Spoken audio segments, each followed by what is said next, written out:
Hello, how are you? सब ठीक हो? Okay, today we will discuss on following topics. Our first topic is integrated rate equations, and second is half life of a reaction. Our first topic is integrated rate equations and second is half life of a reaction. तो हम start करते हैं हमारे आज के first topic को, integrated rate equations. हमने हमारी पिछली क्लास में आपको डिफरेंशियल रेट इक्वेशन के बारे में बताया. हमने वहां आपको बताया कि जब रेट ऑफ रिएक्शन कंसंट्रेशन पर डिपेंड करता है तो उनको डिफरेंशियल रेट इक्वेशन के थ्रू एक्सप्रेस किया जाता है. When concentration depends of rate, those are called differential rate equations. लेकिन यहां हम बात करेंगे इंटीग्रेटेड रेट इक्वेशंस पर. इंटीग्रेटेड रेट इक्वेशंस क्या है? तो यहां हम बताएंगे कि variation in concentration with time को यदि रिप्रेजेंट किया जाता है तो वो इक्वेशंस कौन सी होती है? इंटीग्रेटेड रेट इक्वेशंस होती हैं. हम कैसे डिफाइन करेंगे? How to define it? तो हम इसको डिफाइन करने के लिए लिखेंगे integrated rate equations are those rate law equations which are very convenient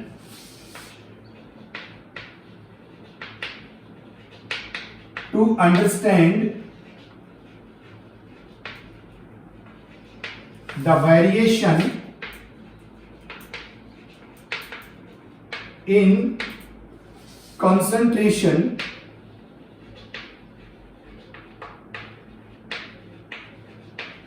with time. क्या कहा हमने डेफिनेशन के लिए? Integrated rate equations are those rate law equations which are very convenient to understand the variation in concentration with time. Variation in concentration with time को express करने के लिए जो रेट लॉ इक्वेशंस यहां लिखे जाते हैं उनको कहा जाता है integrated rate equations. That is clear. तो यहां हम various type of order of reactions के लिए इंटीग्रेटेड रेट इक्वेशंस कैसे लिख सकते हैं इस पर डिस्कस करेंगे. और इस सीक्वेंस में सबसे पहला हमारा जो टॉपिक होगा वो होगा integrated rate equations for zero order reaction. Zero order reaction, zero order reaction. हम यहां एक रिएक्शन कंसीडर कर रहे हैं, R गिव्स P. ये यदि जीरो ऑर्डर रिएक्शन है तो इसके लिए रेट ऑफ रिएक्शन किस तरीके से लिखा जाएगा? आप लिखेंगे dR/dt is equal rate constant into molar concentration of R to the power 0. यदि जीरो ऑर्डर रिएक्शन है तो rate of reaction molar concentration की 0 पावर पर डिपेंड करेगा. That is clear. हमें यह भी पता है कि जीरो ऑर्डर रिएक्शन ये कब बनेगी? जब मोलर कंसंट्रेशन की पावर 0 हो तो ही हम इसे जीरो ऑर्डर रिएक्शन कह सकेंगे. That is clear. और R जब किसी स्पीसी की पावर 0 हो जाती है तो मैथमेटिकली उसकी वैल्यू क्या हो जाती है? 1 हो जाती है. तो हम इसे किस तरीके से सॉल्व कर सकते हैं? हम इसे लिखेंगे dr is equal minus k dot dt. अब इस इक्वेशन का हम क्या कर देते हैं? इंटीग्रेशन कर देते हैं. तो हम यहां लिख देते हैं ऑन इंटीग्रेशन. इंटीग्रेशन का सिंबल यूज कर लेते हैं. ये इंटीग्रेशन का सिंबल है. dr is equal constant value जो होती है उनका इंटीग्रेशन नहीं होता है तो नेगेटिव कांस्टेंट है, k भी कांस्टेंट है तो इंटीग्रेशन होगा dt का. याद रखिए dr का इंटीग्रेशन r होता है और dt का इंटीग्रेशन क्या होता है? t होता है. तो हम इसे किस तरीके से लिखेंगे? हम लिखेंगे r is equal minus k dot T. और ये तरीका है इंटीग्रेशन का कि जब इंटीग्रेशन किया जाए तो उसके लिए एक इंटीग्रेशन कांस्टेंट यहां लिख दिया जाता है c। c यहां किसको रिप्रेजेंट कर रहा है, किसको डिनोट कर रहा है, इंटीग्रेशन कांस्टेंट को। अब यहां हम एक कंडीशन अप्लाई कर देते हैं, दैट इज इक्वेशन नंबर 1। यहां एक कंडीशन अप्लाई कर देते हैं, हम यहां कह देते हैं when r is equal r0 and t is equal 0 यहां कंसीडर किया जाए तो इस इक्वेशन को किस तरीके से लिखा जाएगा, तब हमारे पास कंडीशन हो जाएगी r0 is equal c। That is clear.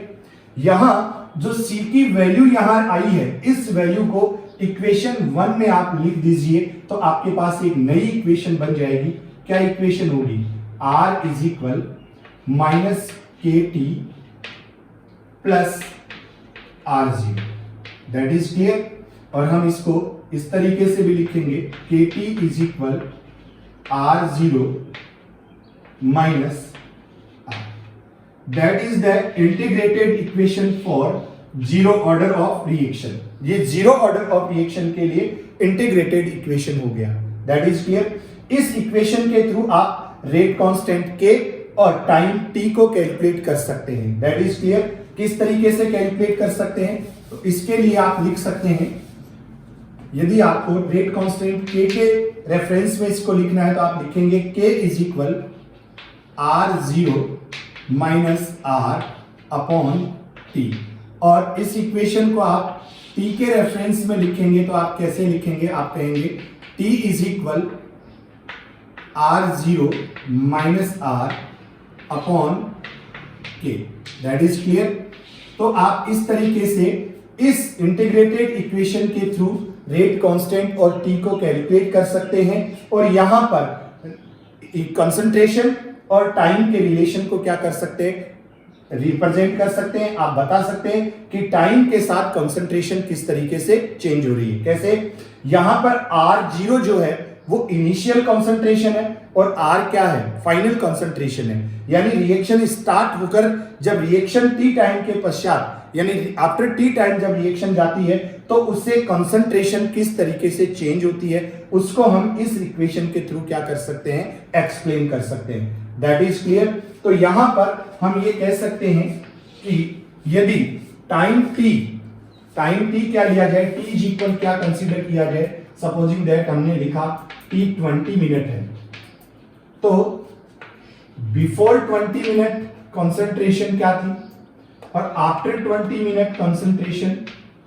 क्या थी। बिफोर 20 मिनट जो कंसंट्रेशन थी उसको आप कह रहे हैं r0 और आफ्टर टी टाइम कंसंट्रेशन जो थी उसे आप क्या कह रहे हैं, r।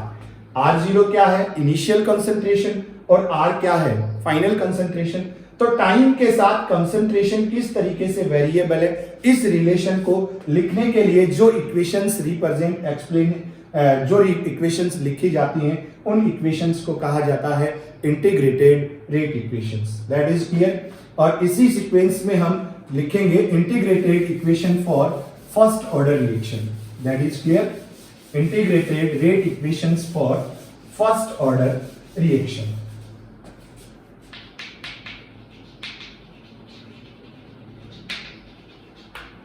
integrated rate equation for first order reaction। हम यहां एक जनरल केमिकल रिएक्शन कंसीडर कर लेते हैं, R गिव्स P। और यदि ये फर्स्ट ऑर्डर रिएक्शन है तो आप इसके लिए रेट ऑफ रिएक्शन कैसे लिखेंगे, आप कहेंगे dr upon dt is equal rate constant into molar concentration of R to the power 1। क्योंकि ये फर्स्ट ऑर्डर रिएक्शन है इसलिए रेट ऑफ रिएक्शन रिएक्टेंट की मोलर कंसंट्रेशन की फर्स्ट पावर पर डिपेंड करेगा। That is clear. इसको हम सॉल्व कर लेते हैं। किस तरीके से सॉल्व करेंगे, तो हम लिखेंगे dr upon R is equal minus k dot dt। That is clear. और इसका हम अब इंटीग्रेशन कर देते हैं तो हम यहां लिखेंगे ऑन इंटीग्रेशन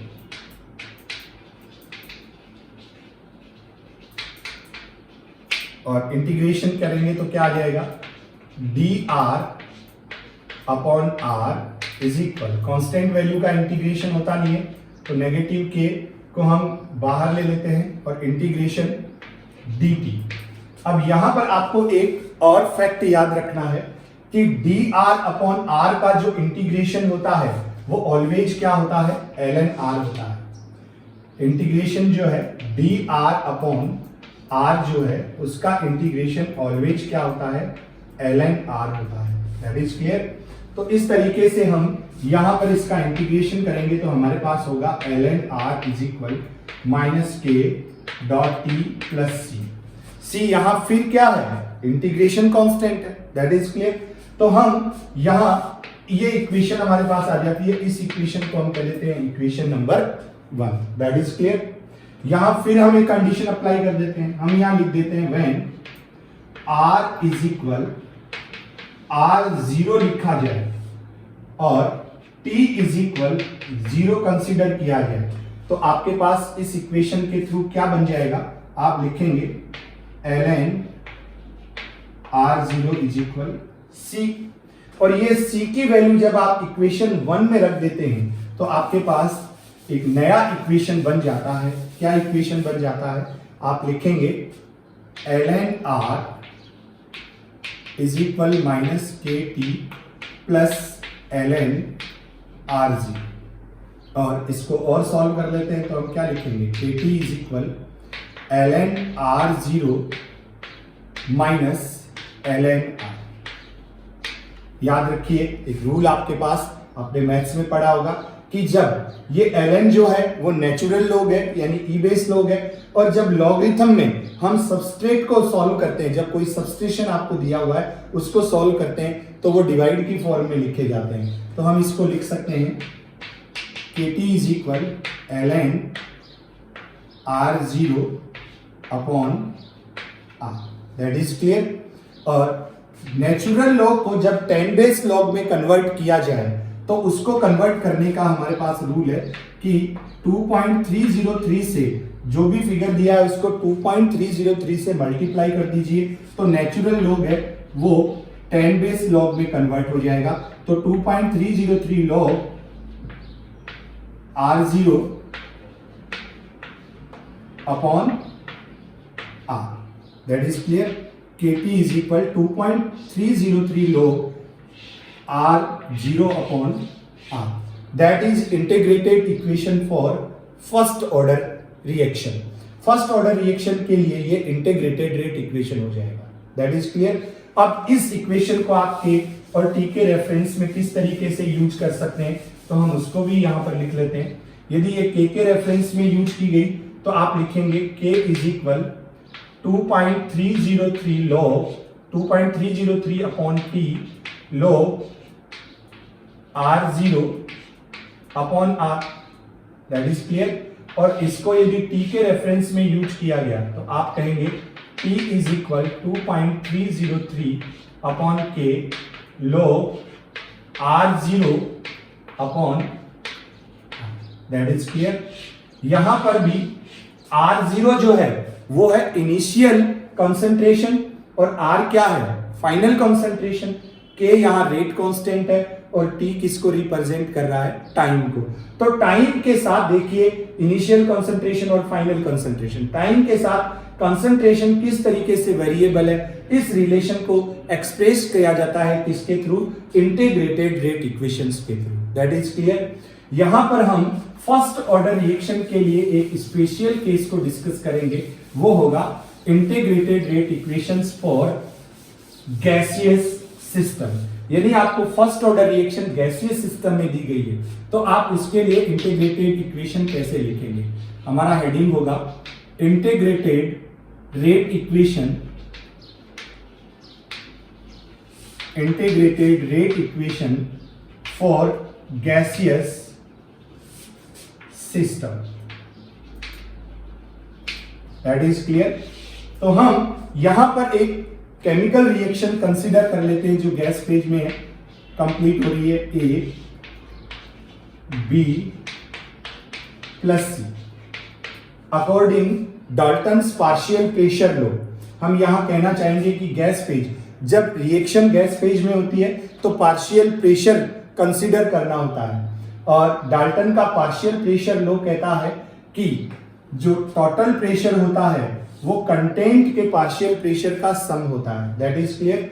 तो यहां हम कहेंगे कंटेंट ए का partial pressure P A, content B के लिए पार्शियल प्रेशर पी बी, और कंटेंट सी के लिए पार्शियल प्रेशर पी सी। तो टोटल प्रेशर क्या हो जाएगा पी टी, और पी आई से हम इनिशियल प्रेशर को यहां रिप्रेजेंट करेंगे, initial pressure.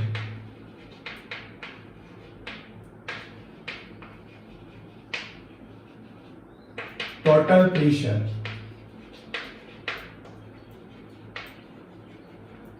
partial pressure of content A, partial pressure of content B, partial pressure of content C।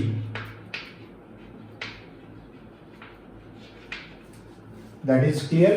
तो ये हमारे पास कुछ यहाँ पर यूज होने वाले कंडीशंस हैं कि पी ए जो है वो पार्शियल प्रेशर ऑफ ए है, p B partial pressure of B है, p C partial pressure of C है, पी टी टोटल प्रेशर है, और पी आई क्या है इनिशियल प्रेशर है। तो हम यहाँ पर बात करते हैं जब रिएक्शन स्टार्ट नहीं हुई है, कंडीशन तब है जब टी आपने 0 लिया है। तो इनिशियल पार्शियल प्रेशर कितना था पी आई था, तो प्रोडक्ट अभी बना नहीं है इसलिए यहां पर इनिशियल पार्शियल प्रेशर क्या रहा 0 ATM। लेकिन एट टी टाइम जब रिएक्शन स्टार्ट हो गई तो जो टाइम आपको टाइम पीरियड गिवन है, हमने अभी आपको बताया कि इनिशियल प्रेशर और फाइनल प्रेशर लेना है, इनिशियल प्रेशर बिफोर टाइम और फाइनल प्रेशर आफ्टर टाइम।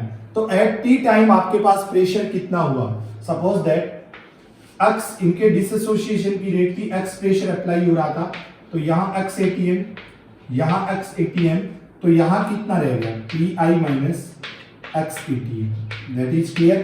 तो टोटल प्रेशर कितना हुआ according to Dalton's law, P T is equal P I minus x plus x is equal P T is equal हो गया P I plus x. तो x is equal क्या हो गया P T minus P I. That is clear. तो हम यहां पर बात करने वाले हैं इनिशियल पार्शियल प्रेशर और फाइनल पार्शियल प्रेशर पर। किस पर बात करने वाले हैं, इनिशियल पार्शियल प्रेशर और फाइनल पार्शियल प्रेशर पर। तो इनिशियल पार्शियल प्रेशर आपको पता है पी आई एटीएम है, लेकिन जो रिएक्टेंट ए था उसका फाइनल पार्शियल प्रेशर क्या होगा, तो हमें चाहिए P A final partial pressure, और पी ए कितना है final P I minus x. तो यहां हम एक्स की वैल्यू यहां से पुट करवा देते हैं तो आपके पास क्या बच जाएगा P I minus P T minus P I. तो आपके पास पी ए की वैल्यू क्या आ गई पी ए इज इक्वल हो गया 2 P I minus P T, that is final pressure. तो इनिशियल प्रेशर आपके पास था पी आई और फाइनल प्रेशर आपके पास कितना हो गया 2 P I minus P T.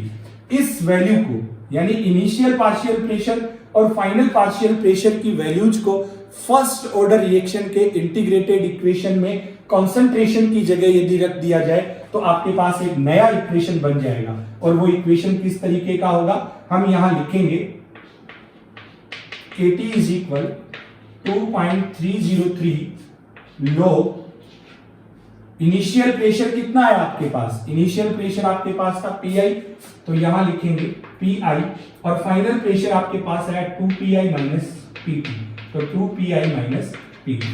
That is the integrated equation for gaseous system. यहां पर P I initial partial pressure है और 2 P I minus P T यहां पर फाइनल पार्शियल प्रेशर के लिए लिखा गया है। That is clear.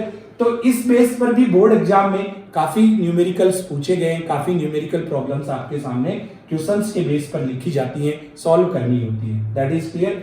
तो ये था हमारा आज का फर्स्ट टॉपिक, और आज का हमारा सेकंड टॉपिक है half life of a reaction. That is clear. Our second topic is half life of a reaction. क्या मीनिंग होता है half life of a reaction का? Half life of a reaction, that is clear. हम एक reaction यहां लिख रहे हैं, R gives P। Suppose that जब रिएक्शन स्टार्ट हुई, हमने यहां जो भी रिएक्टेंट लिया उसके कितने मोल यहां पर यूज किए? 10 मोल्स हमने यहां यूज किए, दैट इज क्लियर। हम यहां पर बात करने वाले हैं हाफ लाइफ के बारे में। हाफ लाइफ का मतलब क्या है कि इन रिएक्टेंट्स का आधा अमाउंट यानी हाफ अमाउंट खर्च होने में कितना टाइम लगेगा। यानी 10 मोल्स है, इसका हाफ कितना हो जाएगा? 5 मोल। तो यहां पर इस 10 मोल का आधा अमाउंट खर्च होने में कितना टाइम लग जाएगा? यानी आधा अमाउंट खर्च होने के बाद में कितना बच जाएगा आपके पास? 5 मोल। तो 5 मोल खर्च हो गए। उन 5 मोल को खर्च करने में कितना टाइम लगेगा, उस टाइम को कहते हैं half life, that is clear. तो हम कैसे डिफाइन करेंगे? हम लिखेंगे half life of a reaction के लिए बात करते हैं तो लिखेंगे time required for consumption, time required for consumption of 50% reactant is called half life of reaction, T half। इसको हम T half से लिखते हैं, दैट इज क्लियर। तो जो भी रिएक्टेंट है उसका हाफ अमाउंट खर्च होने में जितना टाइम लगेगा, जितना टाइम काम में आता है, जितना टाइम लग जाता है, उस टाइम को कह देते हैं उस रिएक्शन का T हाफ।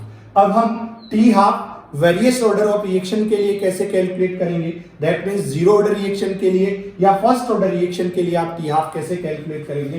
तो हम सबसे पहले बात करते हैं T half for zero order reaction. T half for zero order reaction,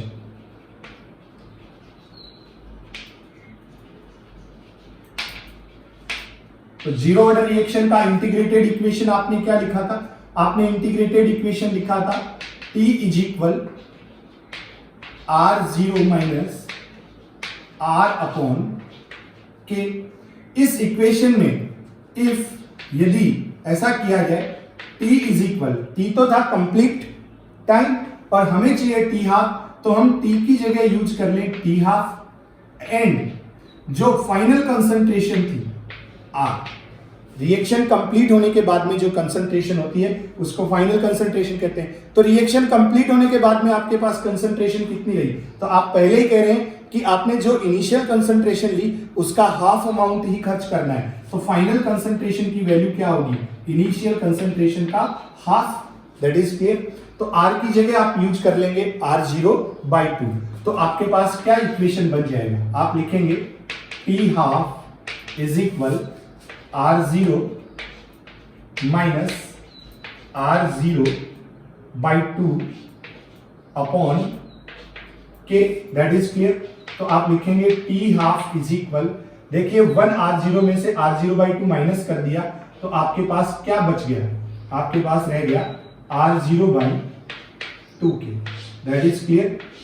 ये जीरो ऑर्डर रिएक्शन के लिए T हाफ का कैलकुलेशन हो गया।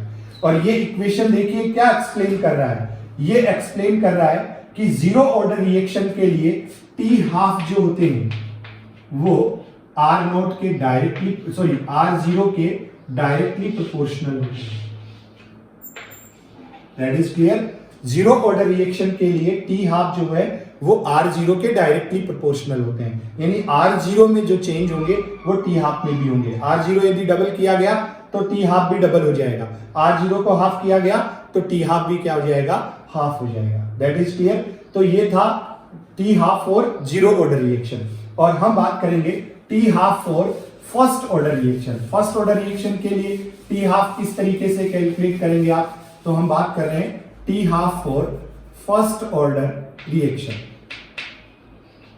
तो फर्स्ट ऑर्डर रिएक्शन के लिए आपने इंटीग्रेटेड इक्वेशन क्या लिखा? आपने कहा T इज इक्वल 2.303 अपॉन के log R0 upon R, that is clear. और यहां भी हम वही कंडीशन अप्लाई करेंगे। इफ T इज इक्वल, आपको क्या लेना है? टी हाफ और फाइनल कंसंट्रेशन आर की वैल्यू क्या होगी, इनिशियल कंसंट्रेशन की हाफ यानी R0/2। यदि ये वैल्यू आप यहां पर लिख दे तो आपके पास क्या इक्वेशन हो जाएगा, टी हाफ इज इक्वल हो जाएगा 2.303 अपॉन के log R0 अपॉन R0/2 और इसको सॉल्व करेंगे तो आपके पास क्या हो जाएगा 2.303 अपॉन के log 2। log 2 की वैल्यू क्या होती है ये आपको याद रखनी होगी, तो log 2 की वैल्यू होती है 0.3010, तो लिखेंगे हम 0.3010 अपॉन के। जब इन दोनों को मल्टीप्लाई करते हैं तो इन दोनों को मल्टीप्लाई करने पर हमारे पास अप्रोक्स जो वैल्यू आती है वो वैल्यू है T half is equal 0.693 upon k, that is the T half for first order reaction. First order reaction के लिए टी हाफ क्या हो जाएगा 0.693 अपॉन के। और यहां आपको क्या देखने को मिल रहा है, यहां आपको देखने को मिल रहा है कि फर्स्ट ऑर्डर रिएक्शन के लिए जो टी हाफ होते हैं वो इनिशियल कंसंट्रेशन पर डिपेंड नहीं करते हैं। T half independent on R0, ये R0 पर डिपेंड नहीं करते हैं, इनिशियल कंसंट्रेशन पर डिपेंड नहीं करते हैं। That is clear. तो आज हमने बात की किस किस पर, आज हमने बात की इंटीग्रेटेड रेट इक्वेशंस और half life of a reaction. आपने मुझे इतने ध्यान से और आत्मीयता से सुना, उसके लिए many many thanks. That's all.